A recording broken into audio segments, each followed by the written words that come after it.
Los resultados de las pruebas PISA, que se presentaron ayer en la mañana, revelaron que en el año 2022 los estudiantes de nuestro sistema educativo de tercer año bajaron su desempeño en matemática y mejoraron en ciencia y en lectura. Esta era una primera evaluación que hacía, al conocerse los datos, la doctora Adriana Aristimuño. Creo que son una muy buena noticia para el país. Muestran que Uruguay sorteó con muchísimo tino, con buenas decisiones, la pandemia, porque al contrario de la mayor parte de los países que participaron en el operativo de PISA 2022, Uruguay no reporta baja significativa y al contrario, en alguna área como ciencias aumentó su puntaje. Quiere decir que las medidas que se tomaron a nivel del gobierno nacional y a nivel de la educación fueron las acertadas y el impacto sobre los estudiantes fue cero. Pero más allá de los datos en concretos, ¿qué dicen los resultados de las pruebas PISA sobre la educación en nuestro país? Vamos a conversar con alguien que es una referencia para nosotros, que cada vez que tenemos que conversar sobre el tema de educación lo llamamos porque entendemos que nos puede guiar y orientar en esta discusión, que es Renato Operti, sociólogo y magíster en investigación, docente, ex director ejecutivo de EDUI 21. Operti, ¿cómo le va? Buenos días. Buen día, ¿qué tal? ¿Cómo les va, Francisco? Una alegría estar con ustedes y nuevamente felicitarlos por agendar un tema que es extremadamente relevante para el país. Y yo creo que hay algunos aspectos, si me permitís, de lo que hemos venido hablando contigo ayer respecto a lo que implica esta evaluación en perspectiva de larga duración. Es decir, el Uruguay ha tomado una muy buena decisión de política pública en los últimos años, de administraciones y gobiernos distintos, de partidos distintos, de mantenerse dentro del sistema internacional de evaluación que es PISA, ¿no? Que es el más reconocido. Hoy hay 81 países que fueron parte de PISA en el 2022, ha ido creciendo desde el 2003 que empezó, y el Uruguay ha tenido la decisión muy sabia en materia de política pública de mantener eso. Con lo cual tenemos hoy una base de datos acumulada de 20 años, ¿no? Que nos permiten hacer, si me permitís, dos lecturas esenciales de esta evaluación. Una va en la línea de lo que decía Adriana Aristimuño, que naturalmente es una experta y una calificada académica en los temas educativos, como todos sabemos, que decía claramente el tema del efecto amortiguador que tuvo en Uruguay contrarrestar los efectos de la pandemia, los efectos más agresivos. Y es cierto que si uno observa los datos de PISA, el Uruguay aparentemente o sin aparentemente logró atemperar, logró compensar, reducir los efectos más negativos o regresivos de la pandemia. Básicamente se reflejan algunos indicadores, es decir, la tendencia en el mundo ha sido una disminución de los niveles de aprendizaje. Eso ya no es una tendencia digamos, como resultado del COVID, sino que antes del COVID ya los resultados de PISA venían mostrando una tendencia descendente en los resultados. Y en Uruguay hay una suerte de amortiguación de eso que para nosotros tiene que ver esencialmente con las políticas públicas que en clave de Estado, en clave de gobierno se tomaron a nivel nacional para contrarrestar la pandemia, más en términos globales. Y después, indudablemente, el rol protagónico del plan Ceibal en cuanto a que el Uruguay había hecho ya avances fundamentales. Al igual que uno puede decir que el sistema universal de salud en Uruguay, fortalecido en las últimas décadas, fue un factor fundamental para responder a los problemas que planteaba la pandemia, desde el punto de vista de salud, también podría decir uno que los esfuerzos realizados en las últimas décadas por tener una política pública en tecnología a través de Ceibal dieron sus resultados. Entonces, en ese contexto y además en un aspecto positivo, con mayor diálogo y una mayor coordinación entre Ceibal y ANEP, se logró lo que Adriana muy bien decía. No obstante lo cual, a nosotros nos preocupa de manifestar lo que pasa en el largo plazo. En el largo plazo de estos 20 años, el Uruguay, no obstante la voluntad, la intencionalidad positiva de diferentes gobiernos de intentar responder a los problemas de educativos, los datos muestran que no hemos sido del todo concluyentes, porque en definitiva, si uno toma los últimos 20 años, los tres grandes temas, las tres grandes tendencias que el Uruguay muestra en materia educativa se mantienen. Brevemente decirlas. Una es la baja calidad de los aprendizajes. Es claro que tenemos, somos de la cola inferior, somos de la parte inferior de la evaluación, pero no solamente estamos en una región que está en la parte inferior de la evaluación y que está muy lejos no ya de los países europeos, también de los países asiáticos, y estamos muy lejos del promedio y del mundo en general, y del mundo más desarrollado. Y naturalmente hay un problema de baja calidad de los aprendizajes que se muestran que, un dato para no abrumar, ¿no? Es decir, si bien Uruguay y Chile son los países en la vanguardia, mejores resultados en la región, tanto en Chile y Uruguay cerca del 60% de los jóvenes a los 15 años, y los jóvenes que fueron evaluados, porque hay un conjunto de jóvenes que en Uruguay a los 15 años no están en el sistema educativo, que no son evaluados, que hay que tenerlos en cuenta porque son jóvenes que generalmente provienen de los sectores más vulnerables y que han sido desenganchados o se han desenganchado o se han sido expulsados, como se quiera decir, del sistema educativo. Casi el 60% de los jóvenes a los 15 años no logran niveles de suficiencia en matemáticas.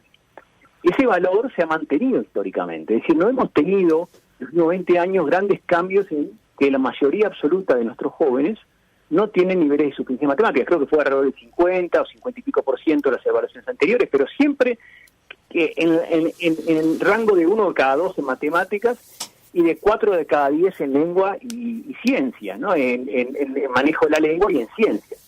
Entonces, eso muestra un problema de baja calidad de aprendizaje. Pero si uno va a lo que nos parece interesante marcar, que es la inequidad, que nosotros la llamamos inequidad intolerable. Hablamos de calidad deficitaria como primer punto de tendencia, el segundo es inequidad intolerable, porque según el estudio que hace la ANEP y que con calificados técnicos del propio sistema educativo, muestra que solo un 25% de los jóvenes hoy del sector de más bajos ingresos logra suficiencia en matemáticas. Entonces, ahí tenemos un problema muy serio de que indudablemente los jóvenes de los sectores más vulnerables son aún más afectados por la baja calidad de los aprendizajes.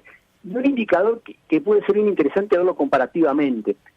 Si uno toma PISA, estoy analizando los datos antes de tener esta posibilidad de hablar con ustedes, un tercio de los jóvenes a los 15 años no logra a la vez suficiencia ni en lengua, ni en matemáticas, ni en ciencia. Es decir, que hay un tercio de los jóvenes que no logran tener los niveles mínimos de suficiencia en las tres, podríamos decir, los tres componentes de los más fundamentales de la alfabetización de la persona, que es el manejo de la lengua, la capacidad de leer, la capacidad de comprender, la capacidad de expresarse, la capacidad de comunicarse con otros, la capacidad de empatizar con otros. Y el tema de la ciencia, es decir, el manejo básico de conceptos y de ideas sobre la ciencia y de herramientas para ser un ciudadano que tome decisiones informadas. La pandemia nos mostró la necesidad de fortalecer la formación en ciencia.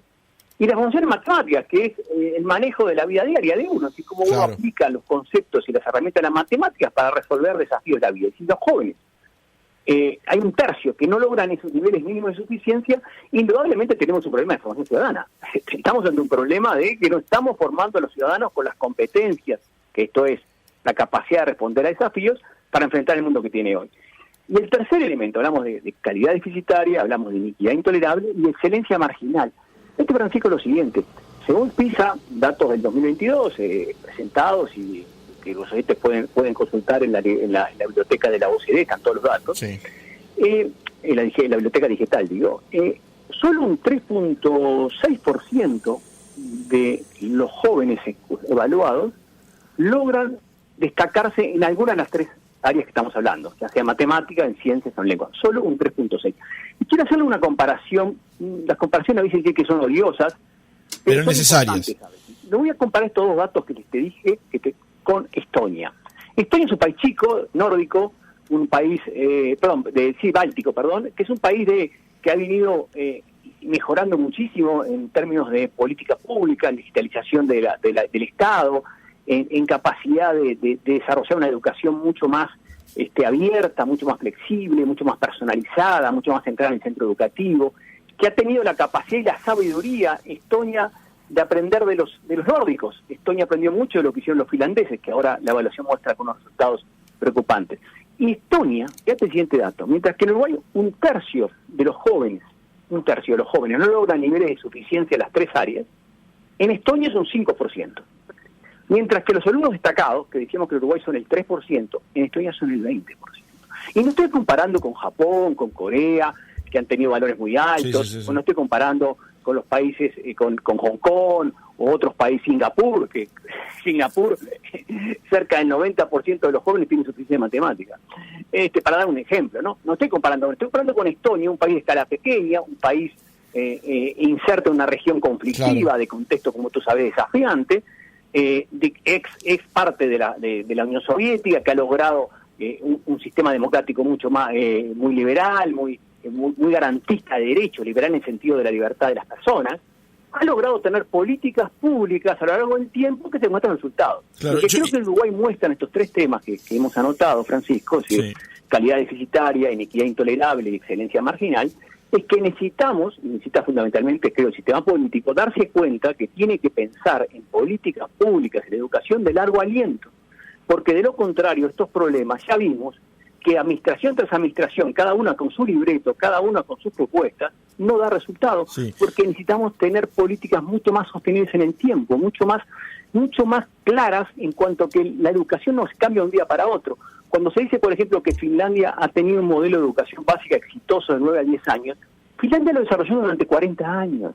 Hubo coincidencia entre los partidos, vino un partido de una orientación y otro de otra, pero había convergencia en lo básico. Y eso es lo que nos está faltando, y lo que está mostrando, en definitiva, PISA, a nuestro criterio, es que los vaivenes de la política y la falta de políticas acumulables en el tiempo impactan en los aprendizajes. Sí, yo quería introducir aquí un elemento, Operti, porque, como usted decía, las comparaciones son odiosas pero necesarias.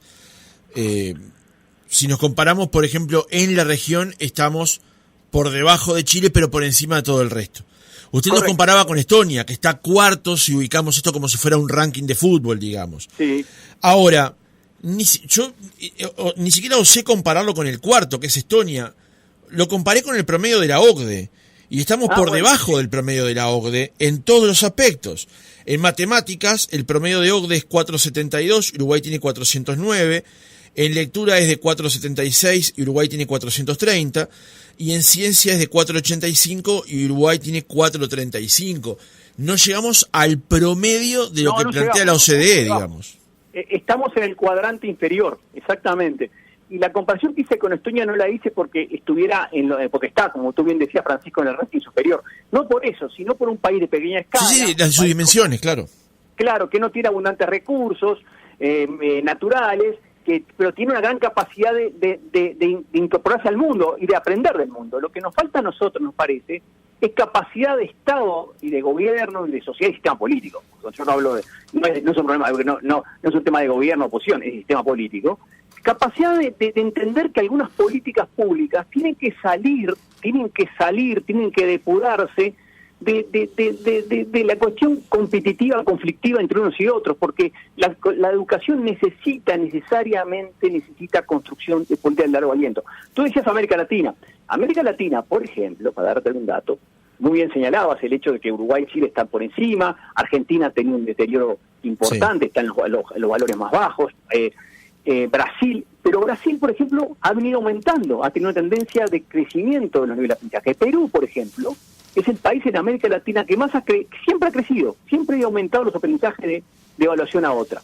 Es decir, que hay algunas, pero igual, estos países estamos hablando, Brasil, Perú, mismo Colombia, ni que decir los países que están más abajo, como Panamá, República Dominicana, etcétera, están muy por debajo de Uruguay. Lo que yo quiero decir con esto es que sí, como tú decías, estamos por debajo del promedio de la OCDE. Y tomas otro indicador que es bien interesante que toma el estudio, que es el siguiente.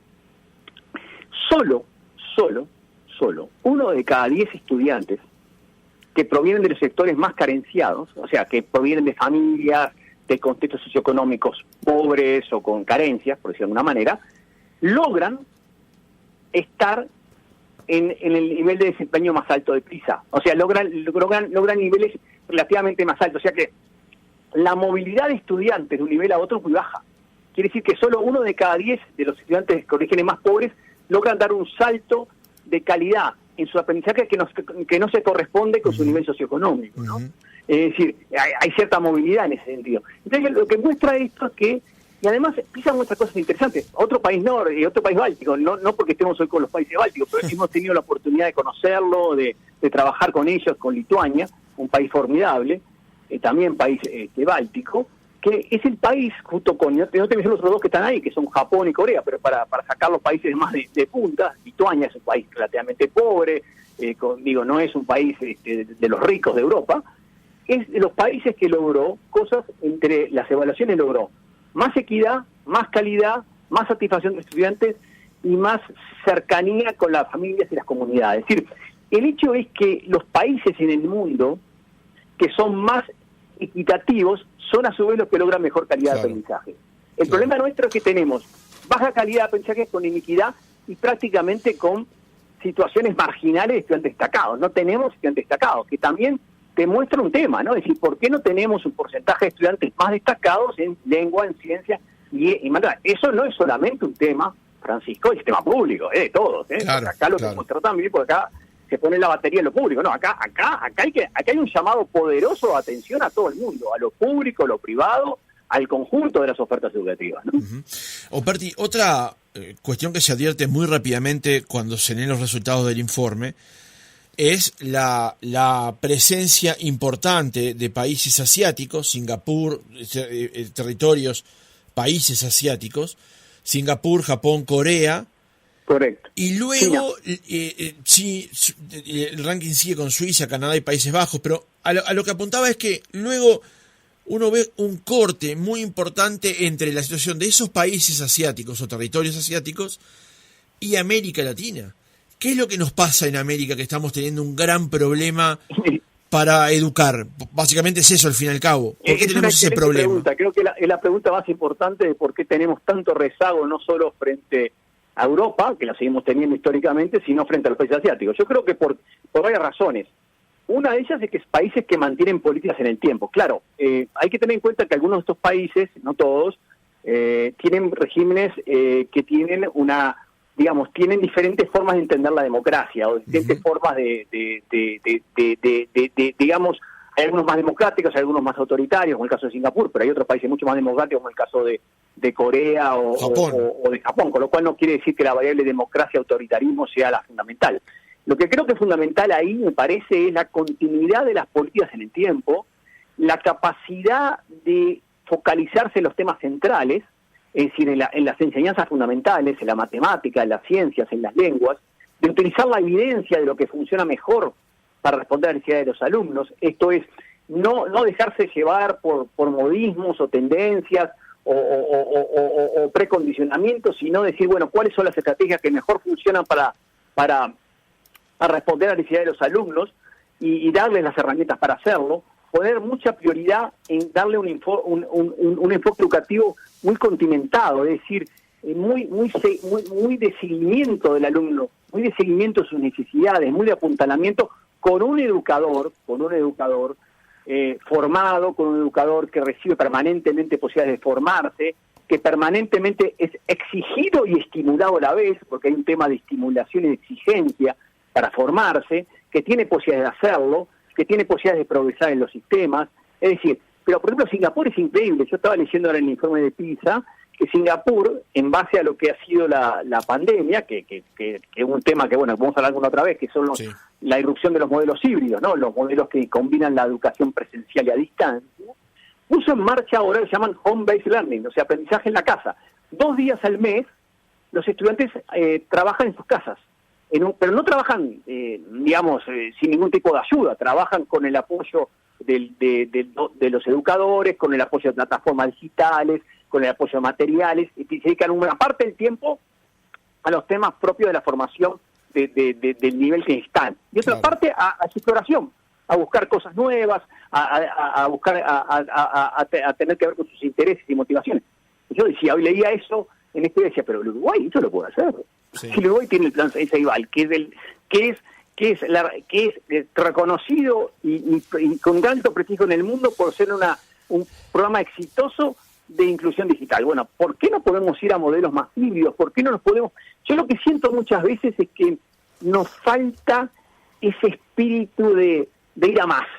Y la otra diferencia con Asia, que me parece importante, que ellos no demoran tanto en zanjarse en discusiones que llevan a suma cero. Claro.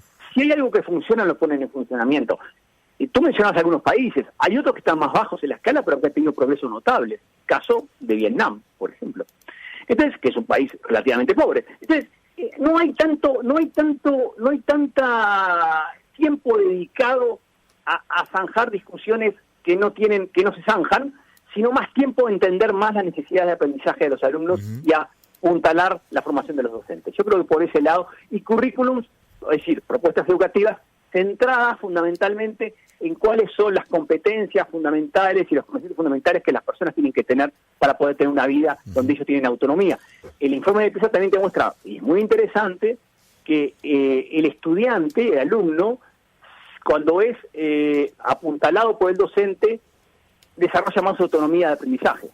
Es decir, cuando lo orientan más, él se siente más confiado, más equipado, más preparado para ser autónomo en su aprendizaje, ¿no? Es decir, son cosas que surgen de la evidencia. PISA muestra después 10 puntos de política que emergen de los datos como elementos de implicación de política, que me parece que en Uruguay tendríamos que tomarlo como base para pensar una base de políticas públicas. Yo creo que el Uruguay, más allá del gobierno, del color político, frente al mundo que estamos hoy, frente a un mundo crecientemente disruptivo en muchos aspectos, social, político, ambiental, vinculado al clima, etcétera, sí, tenemos que pensar en una generación de políticas públicas, ¿no? Y la educación tiene que ser parte de eso, y no quedarnos embarrados en transformación sí, transformación no, reforma sí, reforma no. Si seguimos en eso, al que más perjudicamos es al alumno en su futuro, y al que más perjudicamos todavía mucho más es al más vulnerable, ¿no? Operti, una última reflexión, porque le había prometido que el reportaje era corto y estamos abusando de su tiempo. El informe es muy vasto, tiene muchas aristas para tocar, pero leyéndolo me quedo con esto y quiero su opinión sobre esto que le voy a leer. Un punto del informe dice: las relativas altas expectativas educativas conviven con una valoración básicamente heterogénea sobre la educación recibida en los centros. La mitad de los estudiantes evaluados por PISA consideran que su centro ha hecho poco para prepararlos para la vida adulta, un 53%. Casi el 40% cree que no le da confianza para tomar decisiones. Y 1 de cada 4 cree que el centro educativo ha sido una pérdida de tiempo. Además, un porcentaje importante, aproximadamente el 30%, no cree que su centro educativo le haya enseñado cosas que puedan ser útiles para un trabajo. ¿Cómo leer esto?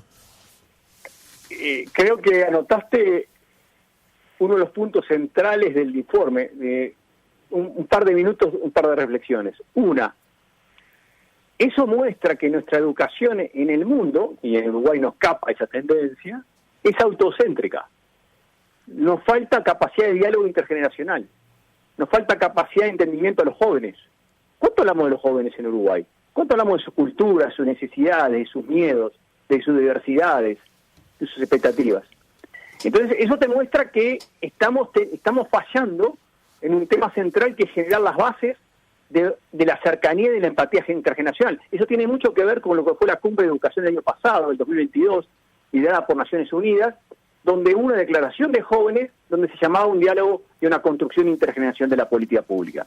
Segundo, es que en ese mundo autocéntrico que vivimos, muy egoísta muchas veces, nos olvidamos de formar a los jóvenes para sus futuros. Porque como bien dice la UNESCO, el futuro no está dado, el futuro es construido por lo que hacemos, y no le estamos dando las herramientas ni la formación para que ellos puedan liderar su propio futuro, en el sentido de cómo enfrentar los temas de justicia climática. Mira, hay un estudio de la UNESCO que hemos tenido la posibilidad de participar, que fue presentado esta semana en la cumbre mundial de COP28, que muestra que la gran mayoría de los países no han incorporado cambio climático en su formación de los jóvenes. Es decir, ¿cómo uno puede pensar que los jóvenes pueden confiar en sus centros si ellos ven en que el mundo hoy hay cambios violentos y bruscos e injustos en las relaciones entre las personas y con la naturaleza, y lo que reciben en su formación no tiene nada que ver con eso? Es decir, lo que están diciendo es justamente el reflejo de una educación adultocéntrica que ha tenido cierta incapacidad de pensar los futuros de las nuevas generaciones. Yo creo que es un tema central que el Uruguay tiene que encarar, y que quizás una nueva administración de gobierno, un nuevo sistema político, entienda de que la construcción de la educación es un pacto intergeneracional.